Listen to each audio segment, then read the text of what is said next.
ठीक है।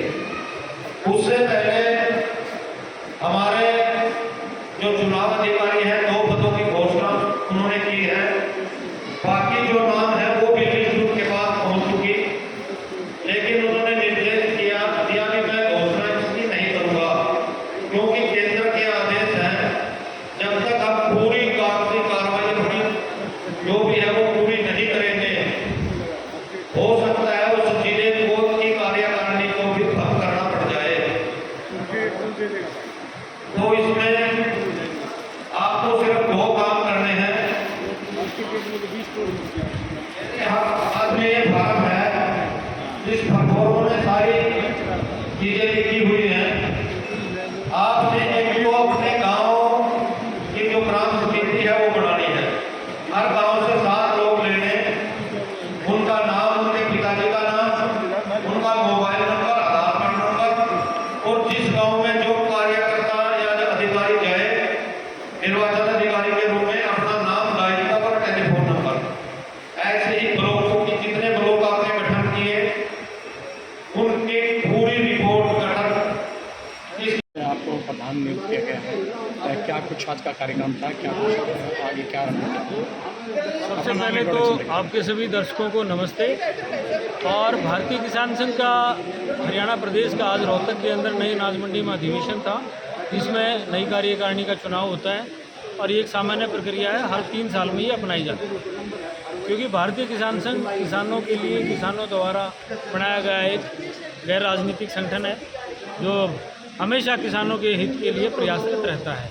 और उस कड़ी में आज यहाँ बैठक थी रोहतक के अंदर, और उस बैठक में हमने अपनी कार्यकारिणी का सबसे पहले तो त्यागपत्र दिया समेत कार्यकारिणी हमने सभी ने।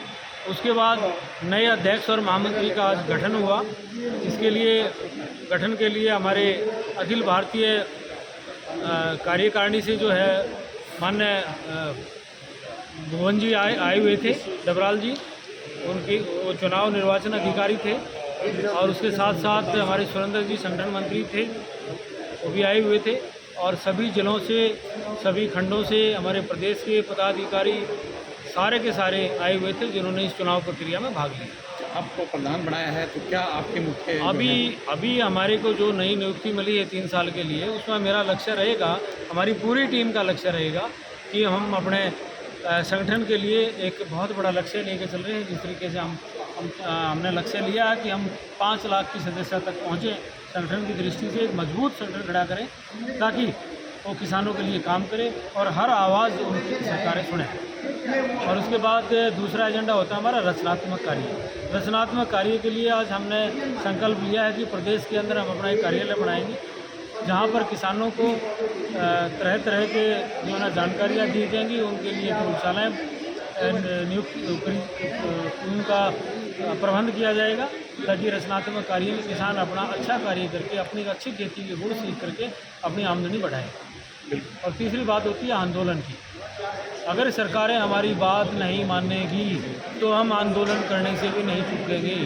हम हर तरीके से आंदोलन करना जानते हैं, जो पीछे हमने किए हैं। पीछे गन्ना आंदोलन था, हमने पूरे मिल ठप किए।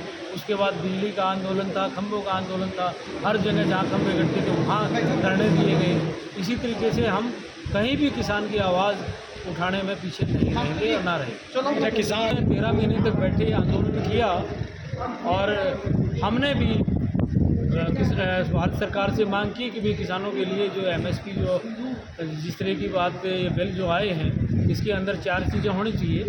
एक तो लागत के आधार पर लाभकारी मूल्य का कानून बनना चाहिए। दूसरा, कोई भी खरीदार एजेंसी हो उसको किसान पोर्टल के ऊपर उसकी बैंक गारंटी दिखे, सिर्फ पैन कार्ड से खरीदारी ना हो। तीसरा, हर ज़िले के अंदर, देश के हर ज़िले के अंदर जो है ना किसान न्यायालय हों, ताकि कोई भी एग्रीमेंट की बात आती है तो किसान और उस जो भी एग्रीमेंट करता है उन दोनों के बीच में एक मजबूत कड़ी के रूप में किसान न्यायालय काम करे और उसकी मध्यस्थता में वो एग्रीमेंट बने ताकि दोनों के हितों को सुरक्षित रखा जाए। बीज के कानून को लेकर के भी चर्चा। जहाँ तक बीज की बात है, हमने पीछे काफ़ी दिन हो गए लंबे संघर्ष से हम इस बात पर डटे हुए हैं कि जो BT बीज हैं ये पूर्ण रूप से इनके ऊपर प्रतिबंध लगे और जो देसी बीज हैं वो हमारे किसानों को मिले। खुद तैयार किए हुए, ताकि एक तो सस्ते मिलते हैं और उनका रीजनरेशन प्रोसेस जो है ना वो भी बहुत ईजी होता है। मिट्टी भी स्वास्थ्य के लिए हानिकारक है, हर जीव के लिए हानिकारक है। और अभी पीछे सरसों की बात आई थी, तो उसमें सरसों हमने काफ़ी आवाज़ उठाई कि आपत्ति पूरे प्रदेश में कि सरसों का, कपास का ये मिट्टी बीज बिल्कुल तुरंत बंद किए जाएँ। मिट्टी बीज की हिंदुस्तान में, भारत में ज़रूरत ही नहीं है। ये विदेशी कंपनियाँ हैं जो पैसे लूटने के लिए, किसान को लूटने के लिए इस तरह की प्रॉपर्टी करती हैं। प्रधान बनाए गए प्राथमिक कार्य क्या होगा? मेरा सबसे बड़ा प्राथमिक कार्य होगा संगठन को मजबूत करना, उसके बाद रचनात्मक कार्यों के लिए काम करना, उसके बाद